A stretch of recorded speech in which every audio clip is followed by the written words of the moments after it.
Assalamualaikum warahmatullahi wabarakatuh. Perkenalkan, nama saya Nurul Kalbi Salima dari kelas 1C dengan NPM 0204241141 dari Fakultas Ekonomi dan Bisnis, Program Studi Manajemen. Oke, jadi di video kali ini saya akan menjelaskan sedikit materi tentang bentuk-bentuk laporan laba rugi pada perusahaan jasa, perusahaan dagang, dan perusahaan manufaktur. Dan apa saja perbedaannya dan apa saja sih persamaannya dari ketiga perusahaan tersebut.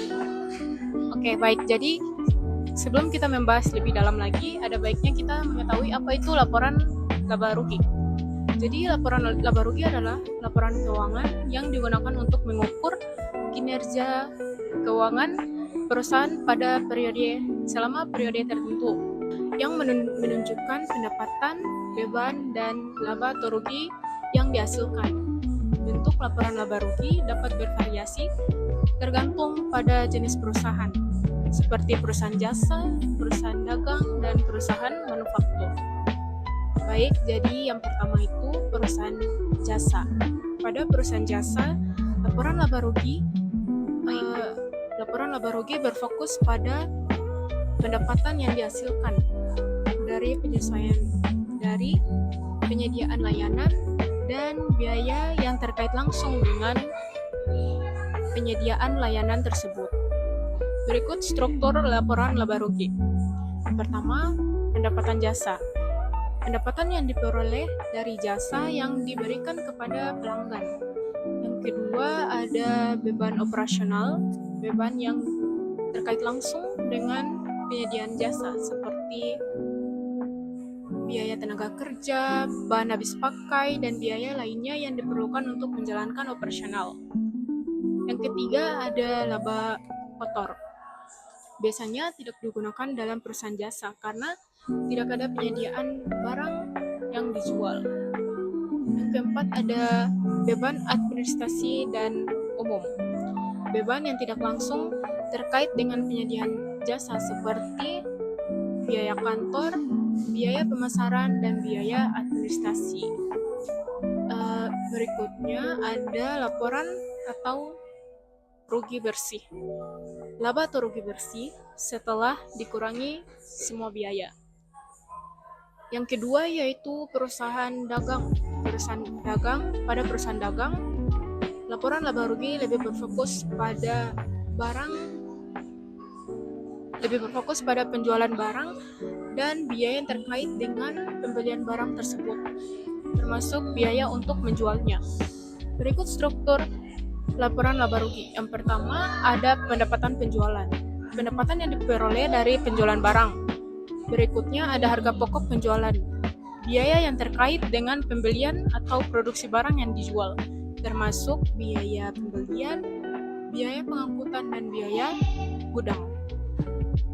Berikutnya ada laba kotor. Pendapatan penjualan dikurangi dengan harga pokok penjualan.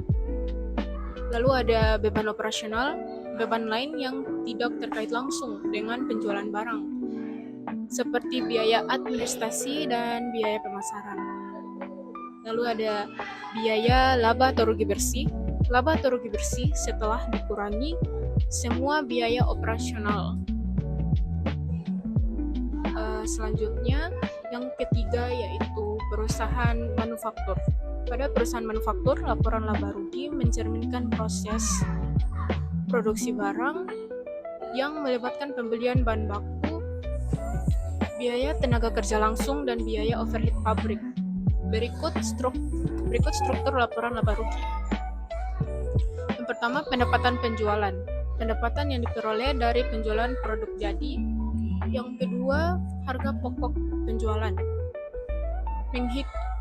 Harga pokok penjualan menghitung biaya yang dikeluarkan untuk memproduksi barang yang akan dijual, yang meliputi yang pertama, bahan baku, biaya pembelian bahan baku yang digunakan dalam produksi. Yang kedua, tenaga kerja langsung, biaya untuk pekerja yang terlibat langsung dalam produksi. Yang ketiga, ada beban overhead pabrik, biaya yang tidak langsung yang terkait dengan produksi seperti listrik pabrik, dan pemeliharaan mesin. Berikut ada laba kotor. pendapatan penjualan dikurangi dengan harga pokok penjualan. Berikutnya lagi ada beban operasional. Beban lainnya seperti biaya administrasi, biaya pemasaran, dan biaya distribusi. Berikut ada laba atau rugi bersih. Laba atau rugi bersih setelah dikurangi semua biaya. Itu tadi materi singkatnya. Lalu ada persamaannya. Persamaan yang pertama yaitu pendapatan. Ketika jenis perusahaan memiliki pendapatan sebagai komponen utama dalam laporan laba rugi. Meskipun semua pendapatan berbeda-beda, seperti jasa, penjualan barang, atau produk jadi. Persamaan yang kedua yaitu beban operasional. Semua jenis perusahaan mencatat beban yang terkait dengan operasional penjualan yang mengurangi laba mereka. Persamaan yang ketiga yaitu laba atau rugi bersih. Setiap jenis perusahaan memiliki perhitungan laba atau rugi bersih yang merupakan hasil akhir setelah dikurangi semua beban. Selanjutnya, perbedaan dari ketiga perusahaan tersebut. Yang pertama, harga pokok penjualan. Pada perusahaan jasa, harga pokok penjualan tidak dihitung karena tidak ada barang yang dijual. Sedangkan pada perusahaan dagang dan perusahaan manufaktur, harga pokok penjualan tetap dihitung untuk mengukur biaya barang yang dijual atau diproduksi. Perbedaan yang kedua yaitu laba kotor. Perusahaan jasa cenderung tidak menampilkan laba kotor karena tidak ada pembelian barang atau ketersediaan yang dijual. Sebaliknya, pada perusahaan dagang dan manufaktur menghitung biaya laba kotor berdasarkan pendapatan dikurangi harga pokok penjualan. Yang ketiga, komponen biaya.